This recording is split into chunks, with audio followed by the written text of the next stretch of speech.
Tarif pajak tempat hiburan menjadi sorotan setelah pemerintah memutuskan untuk menaikkan pajak hiburan sebesar 40%. Keputusan ini pun disuarakan para pengusaha tempat hiburan di Bali karena mengancam kelangsungan usaha mereka. Jika besaran pajak tak diturunkan, mereka sepakat mogok membayar pajak hingga mengancam untuk menggelar aksi demo dengan turun ke jalan.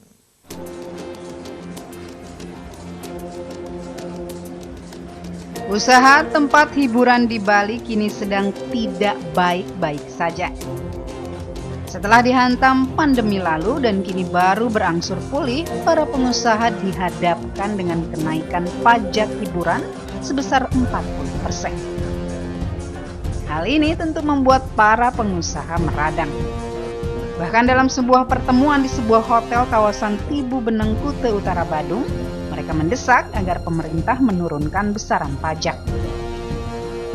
Jika tuntutan ini diabaikan, maka mereka bersepakat untuk mogok membayar pajak hingga siap berdemo dengan turun ke jalan. Keputusan menaikkan pajak ini disayangkan pelaku pariwisata di tengah banyak negara yang justru menurunkan pajak untuk penguatan pariwisata pasca pandemi. Para pengusaha segera melakukan berbagai upaya agar aturan ini dibatalkan, mulai dari uji materi Undang-Undang Nomor 1 Tahun 2022 hingga bersurat kepada Presiden Jokowi. Sekarang akan berdampak. Kenapa demikian? Kita banyak juga ini sudah menjadi isu nasional dan isu internasional.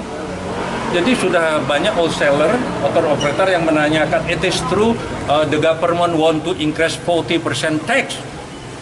Itu yang bertanyakan, but wait, saya bilang, be patient, we are still doing the judicial review to the central government, dan mudah-mudahan, and then for the time being kita juga akan menunda pembayaran teks itu sampai ada keputusan judicial review. Dampak dari ini sudah ada berdampak karena nyata-nyatanya juga kami di stakeholder juga sudah ada, ya tadi sudah ada informasi dari turis-turis yang datang di Bali, Bali pajaknya naik, ini udah berdampak karena ini kan cepat ini berdampaknya informasi itu kan sekarang kan sudah kita sudah bisa melihat dari informasi sekarang sudah kecanggihan teknologi sudah sangat berdampak, jadi sudah sangat berdampak buruk ke depannya.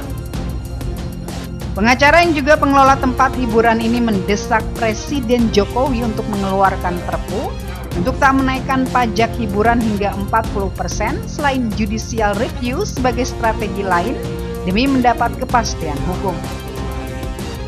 Bisa dikaitkan dengan kepentingan dan kegentingan nasional. Atas dasar itulah agar Pak Jokowi segera mengeluarkan Perpu untuk tidak memberlakukan pajak 40-70% untuk hiburan. Karena tidak ada satupun negara di dunia yang memberlakukan pajak hiburan sampai 75%. Seperti diketahui, besaran pajak hiburan ini tertuang dalam Undang-Undang Nomor 1 Tahun 2022 tentang hubungan keuangan antara pemerintah pusat dan daerah yang berlaku mulai 1 Januari 2024 lalu. Dalam pasal 58 ayat 2 disebutkan tarif pajak barang dan jasa tertentu atas jasa hiburan diskotek, karaoke, klub malam, bar ditetapkan minimal 40% dan paling tinggi 75%. Keputusan ini berpotensi mematikan industri pariwisata hingga menuju ambang kebangkrutan. Dari Kuta Utara Badung, Bagus Salit, iNews melaporkan.